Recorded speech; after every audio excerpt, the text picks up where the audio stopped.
আলিফে জায়েদা। যে আলিফ লেখার সময় লিখতে হয় কিন্তু পড়ার সময় পড়তে হয় না, তাকে আলিফে জায়েদা বলে। কোরআন হাকিমে 24 স্থানে আলিফে জায়েদা রয়েছে এবং জমিরে আনা এর আলিফ আলিফে জায়েদা। যেমন, আবারও বলছি, লক্ষ্য করেন, আলিফে জায়েদা, যে আলিফ লেখার সময় লিখতে হয় কিন্তু পড়ার সময় পড়তে হয় না, তাকে আলিফে জায়েদা বলে। কোরআন হাকিমে 24 স্থানে আলিফে জায়েদা রয়েছে এবং জমিরে আনা এর আলিফ আলিফে জায়েদা। যেমন, লক্ষ্য করুন, এখানে আমরা দেখতে পাচ্ছি লাম আলিফ জবর লা। এখানে আমরা যদি বানান করতেছি লাম আলিফ জবর লা, জবরের পরে কালি আলিফ মাদের হরফ হয়, আর মাদের হরফ হলে আমরা জানি এক আলিফ বাঁধ হয়, কিন্তু এখানে এক আলিফ বাঁধ হয় জমিরে আনা। তাহলে এখানে এই কালি আলিফকে, যে আলিফ লেখার সময় লিখতে হবে কিন্তু পড়ার সময় পড়তে হয় না, তাকে কি বলে? আলিফে জায়েদা। আর আলিফে জায়েদার উপরে দেখবেন, এই যে আলিফের উপরে দেখতে পাচ্ছেন গোল একটি চিহ্ন, এই গোল চিহ্নটা যেখানে থাকবে সেখানে আপনি মনে করবেন এটা কি? আলিফে জায়েদা। আর এই আলিফে জায়েদা টান হবে না। লা ইলাল্লাহি শব্দটা এমন হওয়ার কথা ছিল, কিন্তু হবে কেমন? লা ইলাল্লাহি, লা কোনো টান হবে না। লা ইলাল্লাহি। এরপর দেখেন আফা ইম্মাতা, আফা এভাবে টান হবে না, টান ছাড়া তাড়াতাড়ি হবে। আফা ইম্মাতা ওয়ালা আউদাউ, ওয়ালা এভাবে টান হওয়ার কথা, কিন্তু এখানে আলিফে জায়েদা হওয়ার কারণে কি হবে না?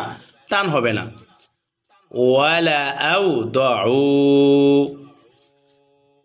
আংতাবু আ, এখানে টান হওয়ার কথা ছিল, কিন্তু আলিফে জায়েদা আসার কারণে টান হবে না। আংতাবু আ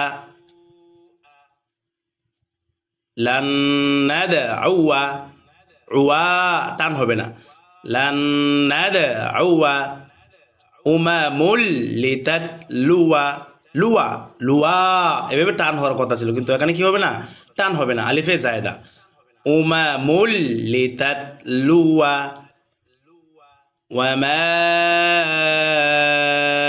আনা মিনাল মুশরিকিন, আনা এখানে টান হওয়ার কথা ছিল, কিন্তু এখানে কি হবে না? টান হবে না।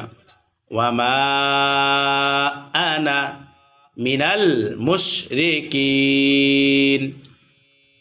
ওয়া আনা আবিদুন, ওয়া আনা কোনো টান হবে না। ওয়া আনা আবিদুন ইন্নামা আনা, আনা টান হওয়ার কথা ছিল, কিন্তু এখানে কি হবে না? টান হবে না, আলিফে জায়েদা। আনা বাশারুন ইন্নামা আনা বাশারুন।